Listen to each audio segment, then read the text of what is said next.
contraste entre a pacata Royal Woods e a efervescência de Paris era quase poético.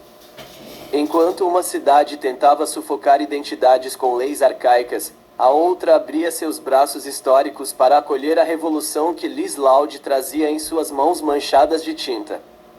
Capítulo 13. O horizonte de Paris. O jato privado que transportava as irmãs cortava as nuvens sobre o Oceano Atlântico. Dentro da cabine luxuosa, o silêncio era interrompido apenas pelo zumbido suave dos motores. Liz estava sentada junto à janela, observando a imensidão azul lá embaixo. Ela ainda usava sua jaqueta de espinhos, mas havia algo diferente. A tensão constante em seus ombros havia desaparecido. Lori, sentada à frente dela, revisava os itinerários e os convites para os jantares de gala que as aguardavam. Ela olhou para Liz e sorriu, percebendo que, pela primeira vez, o corpo de Lynn parecia finalmente pertencer a quem o habitava agora. Você percebe que a partir de amanhã, o seu rosto estará em todas as bancas de jornal da Europa, certo? Perguntou Lori suavemente. Eles não estão chamando você de irmã do Lincoln ou ex-atleta. Eles estão chamando você de a Fênix de Michigan. Liz finalmente desviou o olhar da janela. Ela pegou seu tablet de desenho, onde já esboçava novas ideias inspiradas na arquitetura gótica francesa. Que chamem, respondeu Liz, sua voz agora livre do gelo cortante, soando apenas como uma calma profunda. Lá, eu não sou uma lei. Eu não sou um erro de laboratório. Eu sou o que eu pinto. Enquanto isso, de volta à residência Loud, o clima era de funeral. A TV ainda exibia reprises da entrevista de Liz. Lynn, no corpo de Lincoln, andava de um lado para o outro na sala, chutando uma bola de futebol com tanta força que quase quebrou o retrato da família. Isso é ridículo. Lynn gritou, a voz de Lincoln saindo fina de frustração. Eu ganhei 3 jogos em uma semana. Eu bati o recorde de jardas percorridas. Por que ninguém está falando de mim? Por que todo mundo só quer saber da Liz e de quadros esquisitos?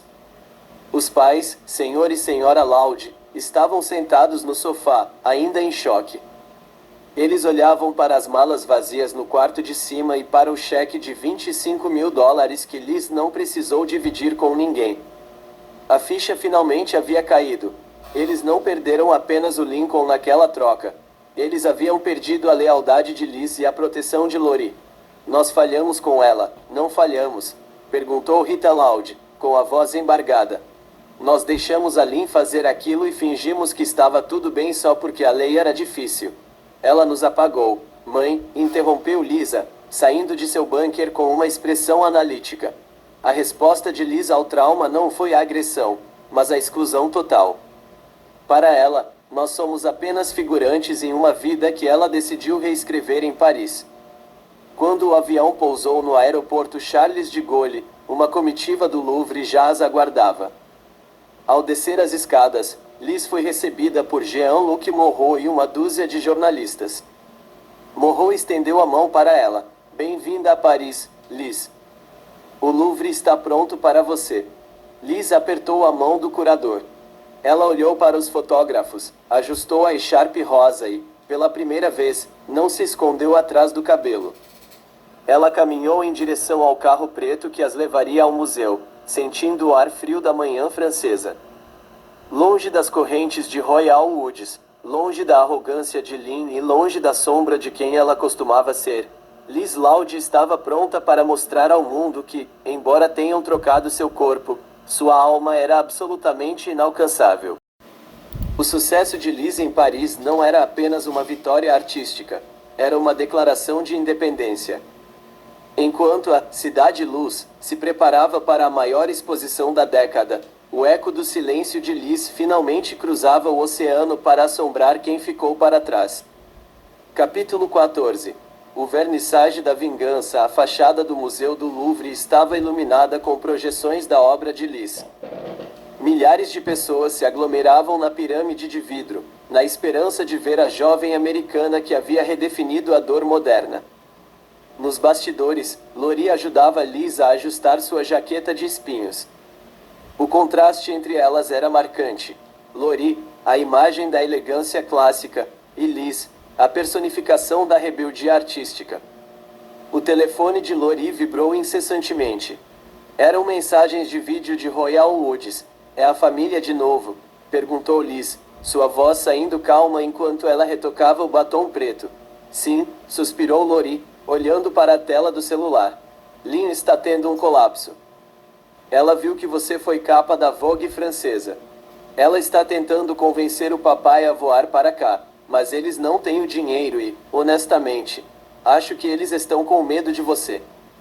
Liz deu um pequeno e gélido sorriso. Eles deveriam estar. Nesse momento, Jean-Luc Monroe entrou na sala, visivelmente emocionado. Mademoiselle Liz, o primeiro-ministro e as maiores mentes da Europa esperam por você. O mundo quer saber. Quem é a garota que transformou correntes em ouro? Liz caminhou até o salão principal. Quando as portas se abriram, o clarão dos flashes foi ensurdecedor. Ela parou diante de sua nova série de pinturas, intitulada O Peso da Carne. Eram quadros que exploravam a sensação de estar preso em um corpo que não lhe pertencia, mas desta vez, as cores eram mais vibrantes, simbolizando a conquista sobre a matéria. Durante o evento, um repórter da CNN Internacional aproximou-se para uma pergunta ao vivo. Liz Loud, sua família em Michigan afirma que você era uma atleta prodígio antes desta súbita mudança. Como você explica essa transição tão violenta do esporte para a arte? Liz olhou diretamente para a câmera, sabendo que, naquele exato momento, Lynn e seus pais estavam assistindo na sala de estar em Royal Woods. O esporte era uma máscara que me forçaram a usar, respondeu Liz, com uma clareza que cortou o ar. Algumas pessoas pensam que podem roubar a sua vida trocando o seu exterior. Elas pensam que, se controlarem seus músculos, controlam sua alma. Mas a arte me ensinou que você pode habitar qualquer casca e ainda assim ser soberana. Eu não sou uma atleta.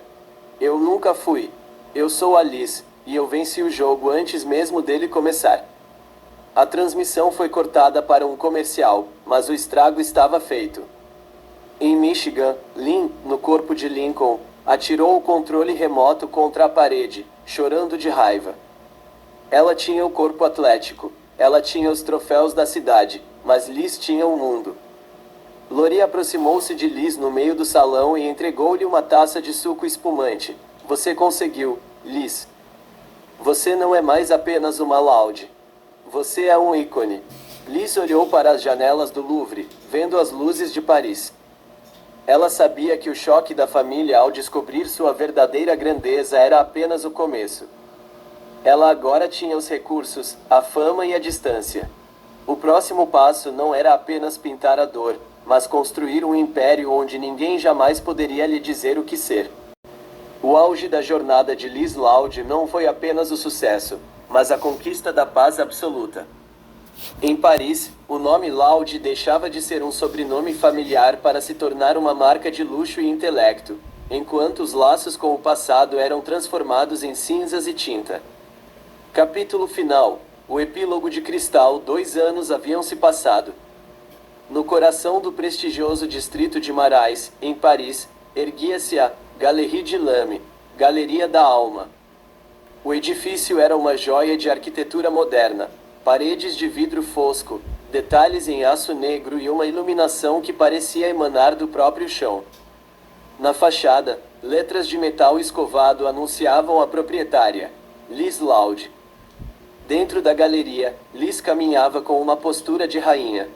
Ela agora habitava o corpo de Lynn com uma graça que a irmã original jamais teria. Seu cabelo, mantido curto com a mecha rosa vibrante, era seu símbolo. Ela usava um terno de corte impecável sobre sua icônica echarpe. Lori, agora sua empresária e diretora executiva da fundação, caminhava ao seu lado, segurando um tablet. Liz, o cartório de Paris confirmou a última etapa, disse Lori, com um tom profissional, mas carregado de afeto. Todos os seus bens, patentes e direitos autorais estão agora sob a entidade jurídica, Liz. Não há mais nenhuma conexão legal com a residência em Royal Woods. Você é, oficialmente, uma cidadã do mundo, sem raízes que te puxem para trás. Liz parou diante de sua última obra. Uma tela branca imensa, com apenas um ponto negro perfeitamente circular no centro. E a chamada. Eles estão na linha, Lori respondeu, entregando o telefone. Eles insistem em falar com você uma última vez antes de você assinar os documentos de renúncia familiar. Liz pegou o aparelho. Na tela, em uma chamada de vídeo, estavam os Loud. O senhor e a senhora Loud pareciam ter envelhecido 10 anos. As irmãs menores pareciam confusas e tristes. E, no centro, Lynn, no corpo de Lincoln. Ela parecia derrotada. A lei do prefeito Davis havia sido revogada há meses após um escândalo de corrupção. Mas para Lynn, era tarde demais. Ela agora era apenas um garoto comum, sem o brilho da fama que Liz havia roubado para si através da arte. Lincoln, quer dizer, Liz. A voz do Sr. Loud tremeu. Por favor. Nós erramos. Nós deixamos a Lisa e a Lynn irem longe demais. Volte para casa. Nós podemos ser uma família de novo. Liz observou os rostos na tela. Ela não sentia ódio. O ódio requer energia, e ela já havia gasto toda a sua na criação de seu império. O que ela sentia era uma indiferença vasta como o oceano que a separava.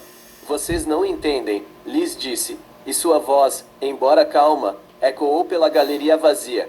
A família que vocês conheciam morreu naquela máquina. A pessoa que eu sou agora não nasceu em Royal Woods. Ela nasceu na dor e se batizou em Paris. Vocês ficaram com o corpo que queriam. Lynn ficou com a glória que desejava. Eu fiquei com o que realmente importa, a minha liberdade. Liz, por favor. Lynn gritou na tela, lágrimas de frustração correndo pelo rosto de Lincoln. Eu estraguei tudo. Eu odeio ser o Lincoln. Eu quero minha vida de volta. Liz olhou nos olhos da irmã através da tela. Você queria o meu lugar, Lynn. Agora ele é seu para sempre. Sinta o peso dele todos os dias. Com um movimento firme, Liz tocou o ícone vermelho. A imagem desapareceu. Ela entregou o telefone de volta para Lori. Bloqueie os números. Todos eles, ordenou Liz, exceto o seu, Lori. Você foi a única que viu o Lincoln morrer e a Liz nascer. O resto, são apenas sombras de um pesadelo antigo. Lori assentiu, sentindo o peso daquela decisão, mas sabendo que era a única forma de Liz ser inteira. Ela guardou o telefone e abriu as portas principais da galeria. Lá fora, a elite de Paris aguardava. Liz caminhou em direção à luz, deixando para trás o fantasma de quem foi. Ela não era mais uma Loud de Michigan. Ela era a Liz. Livre, eterna e, finalmente, em casa.